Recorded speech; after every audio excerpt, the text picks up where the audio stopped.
এখনো চোখ দুটি হারিয়ে যাওয়া ভাইকে খোঁজে। অর্ধ শতাব্দী পার হয়ে গেলেও হয়তো বোনের দু চোখ ভুলতে পারেনি ভাইয়ের চলে যাওয়ার শেষ দৃশ্য।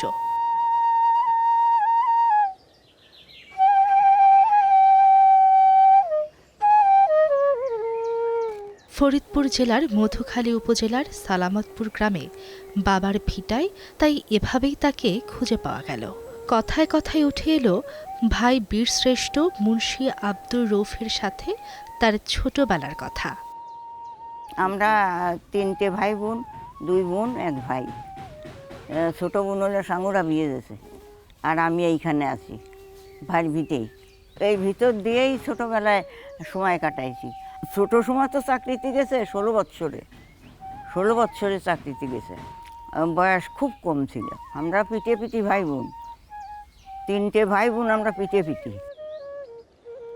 1950 সালে তার পিতার মৃত্যুর পর তিনি বেশি দূর লেখাপড়া করতে পারেননি।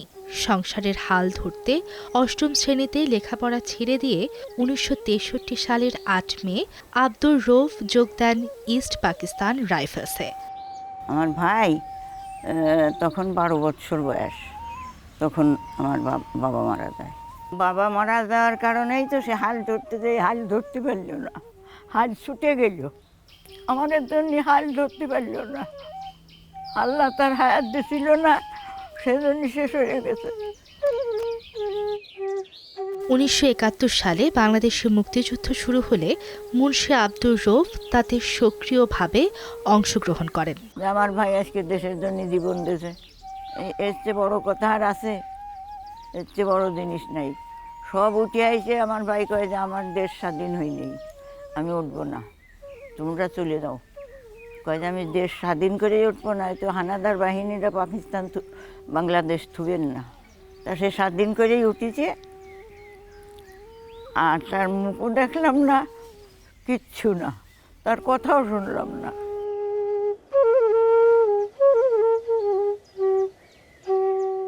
নিজ গ্রামে বাড়ির পাশেই বীরশ্রেষ্ঠের স্মরণে নির্মিত হয়েছে স্মৃতি জাদুঘর ও পাঠাগার।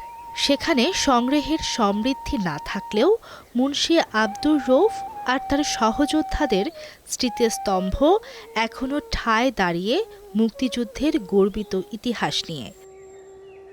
জাদুঘর আছে, স্বাভাবিক বই পুস্তক এইসব আছে, লোকও আছে রাখা, আর কিছুই নেই। জাদুঘরটায় আরও কত জিনিসের দরকার ছিল, কত জিনিস, কত রকমের জিনিস আছে, সেসবের দরকার ছিল, সেসব কিছুই নেই। তবে ভাইয়ের স্মৃতি বিজড়িত বসত ভিটায় কিছু আক্ষেপ বুকে নিয়ে বেঁচে আছেন বোন জোহরা।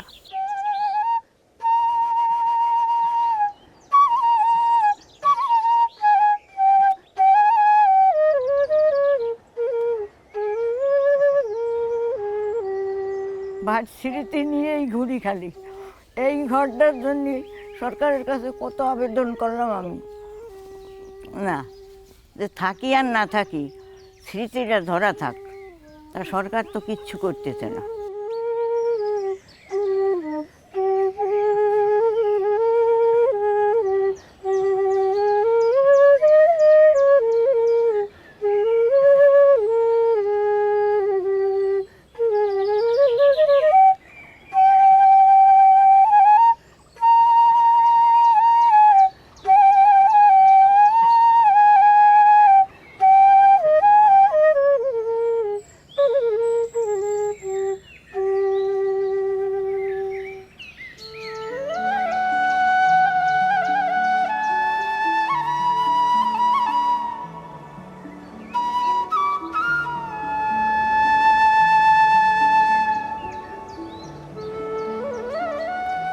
যে উচ্ছল মধুমতি নদীর বুকে বেড়ে উঠেছেন মুন্সি আব্দুর রৌফ, সেই মধুমতি নদী একসময় ছিল ফরিদপুরের প্রাণ।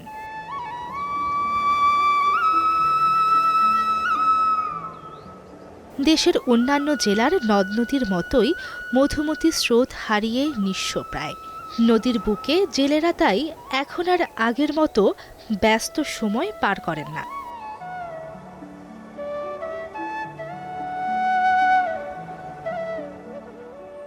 এক নদীর 2টা নাম, উপরে মধুমতি, নিচেই গড়াই। আগে অনেক বড় বড় মাছ মারতাম, এখন তো বয়স হয়ে গেছে, পারিনি, এখন ওই ছোটো ছোটো মাছ মারি। আগে প্রচুর মাছ পাওয়া যেত, এখন মাছ নাই। এখন সব মানুষের মাছ মারি ফেলায়, জাল টাল দিয়ে যাচ্ছে, তাদের পোনাগুলো সব মেরে ফেলে দেয়। মাছ থাকে কী করে? ওই ঘন্টা 2-3 বসছে, 2-3টে মাছ পাইছে। এই জালের ভিতরে রয়েছে, এই দেখেন।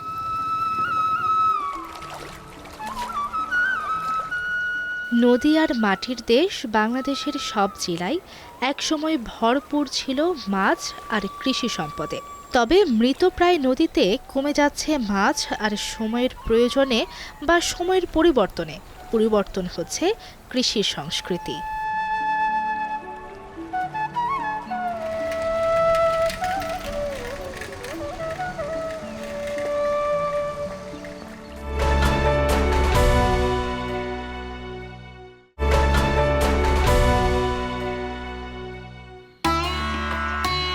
পল্লীকবি নামেই তিনি পরিচিত। গ্রাম বাংলার ঋতু, বৈচিত্র্য, যাপনের ধরন তিনি খুব কাছ থেকে দেখেছিলেন। ফলে তার লেখায় গ্রাম বাংলার রূপ আর গ্রামীণ মানুষের জীবনধারা সুন্দরভাবে ফুটে উঠেছে। ফরিদপুর জেলার সদর উপজেলায় গোবিন্দপুর গ্রামে পল্লীকবি জসিমউদ্দিনের বাড়ি। কুমার নদীর পাশে কবির বাড়িতে রয়েছে পুরাতন 4টি টিনের ঘর। বসতবাড়ির বিভিন্ন ঘরে রয়েছে তার ব্যবহৃত নানান জিনিসপত্র। একটি ঘরে রয়েছে 19 শতকের শুরুর দিকের নকশি কাঁথার নকশা।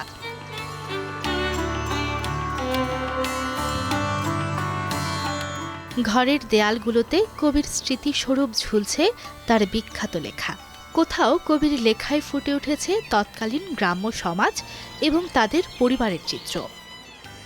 এই ঘরে বসেই কবর, রাখালি, নকশি কাঁথার মাঠ, সুজনবাদিয়ার ঘাটের মতো সাহিত্য সৃষ্টি করেছিলেন কবি। কবি যে ঘরে থাকতেন তার সাথে সাথে এখানে রয়েছে কবির মেজ ভাই, সেজ ভাইয়ের ঘর। প্রতিটি ঘরেই রয়েছে তার বেশ কিছু স্মৃতি।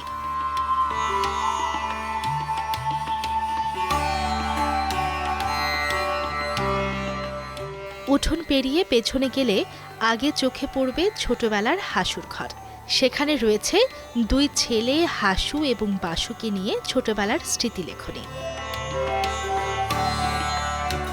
রয়েছে তার সময়ে ব্যবহৃত টেলিভিশন, পালকি ইত্যাদি। জীবনের বিভিন্ন সময়ের গল্প ফুটে উঠেছে বেশ কিছু স্মৃতিচিত্রে।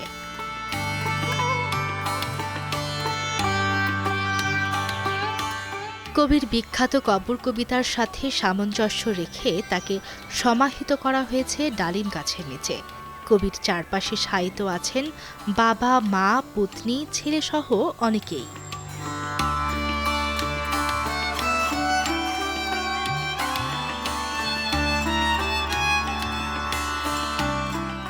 কবির বাড়ির সামনেই কুমার নদ, তা এখন মৃতপ্রায়। কুমার নদের আগে একটা লম্বা মাঠ। সেখানে প্রতি বছর জানুয়ারিতে আগে মাসব্যাপী জসিম মেলা হতো। যদিও এখন নিয়মিত আর হয় না সে আয়োজন। হয়তো ধীরে ধীরে পরিচর্যার অভাবে মানুষ একসময় হারাবে তার স্মৃতি।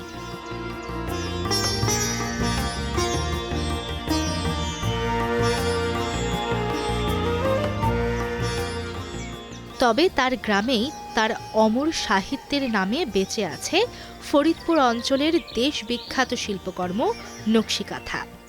সূচির শিল্পটা যেমন আমাদের শিল্পকে সমৃদ্ধ করেছে, আসলে এটা হচ্ছে একদম কালের বিবর্তনে আমাদের থেকে হারিয়ে যাচ্ছিল।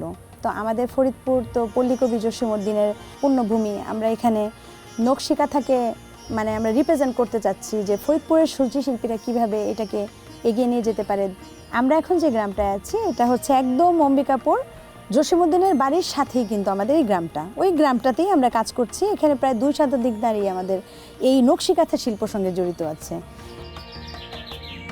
গ্রামের নারীদের হাতের কারুকাজে এখানে গ্রামের গল্প ফুটে উঠেছে সুতো কাপড়ের মিতালিতে। পল্লীকবি জসিমউদ্দিন যেমন আমাদের সাজু নিয়ে যে চরিত্র আমাদের নকশি কাঁথার মধ্যে রেখে গেছে, তো ওইখান থেকে কিন্তু আমাদের নকশি কাঁথার উৎপত্তি, যে কোথায় আমাদের কেমন ছিল গ্রামটা, আমরা ঠিক ওই গ্রামটাকেই ফুটিয়ে তুলি। নৌকা, কলস, আমাদের বাংলাদেশে যে ঐতিহ্যগুলো, ওইগুলো, পাখা, ওইগুলো আমরা সবসময় কাঁথার মধ্যে ফুটিয়ে তুলি। নকশি কাঁথা যেগুলো, এগুলো দেখা যাচ্ছে যে আমাদের যেই বিভিন্ন গ্রুপ বা দেশের বিভিন্ন অনলাইন প্ল্যাটফর্মে আমরা এই কাঁথাগুলোকে সেল করি। তারপর হচ্ছে বিভিন্ন আউটলেটে আমরা হোলসেলের মাধ্যমে সেল করি। ক্রেতার ডিমান্ড অনুযায়ী আমরা কাজ করি, কাস্টমাইজ করে কাজ করি। এইখানে হচ্ছে যারা সূচিশিল্পী হিসাবে কাজ করছে, আসলে এদের মূল্যায়নটা আমরা ওইভাবে দিতে পারি না। একটা কাঁথা তৈরির ক্ষেত্রে দেখা যায় 6 মাস, 8 মাস, 1 বছর পর্যন্ত সময় আমাদের লেগে যায়। সো সেক্ষেত্রে কাঁথার মূল্যায়নটা আসলে আগের মতো নেই।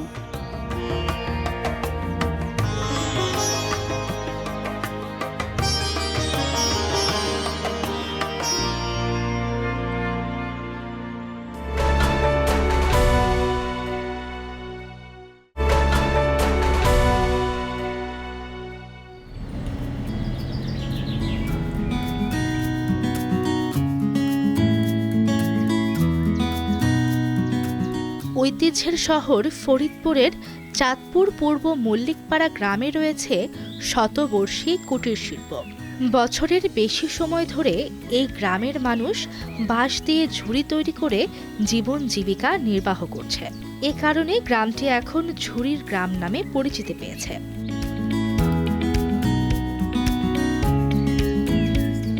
এখানে বসবাসরত বাসিন্দারা ছোটখাটো ক্ষেত খামারের সঙ্গে জড়িত থাকলেও বছরের বেশিরভাগ সময় ঝুড়ি তৈরি নিয়ে ব্যস্ত থাকেন।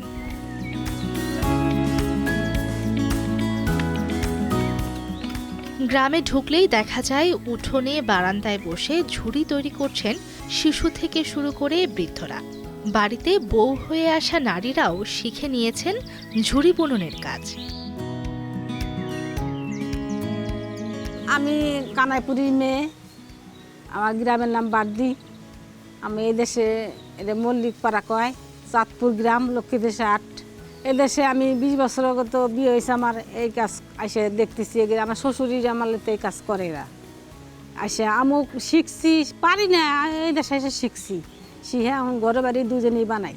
সপ্তাহে দেন দরকার 20 টাকা এরকম বানাই। খুব পরিশ্রম হয়, হাতে মাতে কাইটে কুইটে যায়।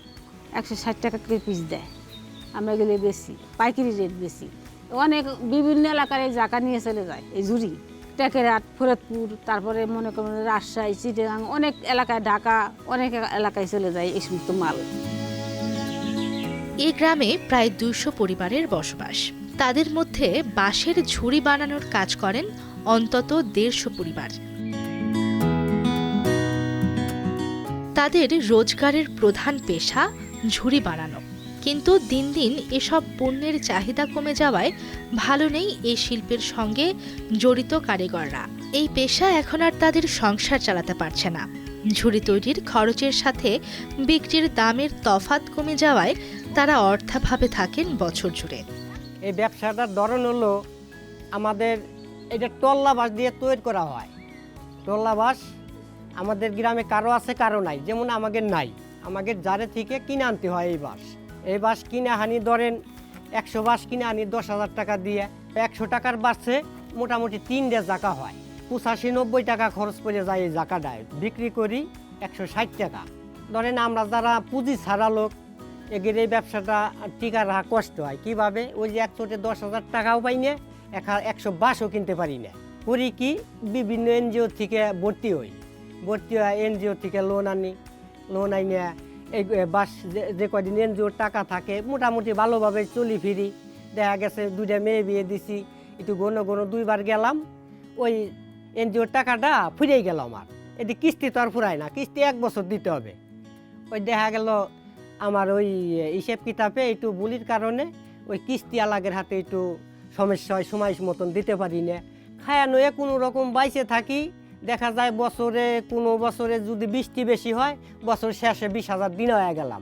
আবার যদি বৃষ্টিটা একটু কম হয়, দেখা গেলে সমান কিংবা 5,000 টাকা 10,000 টাকা আয় হয়েছে, একটা ছাগল কিনি।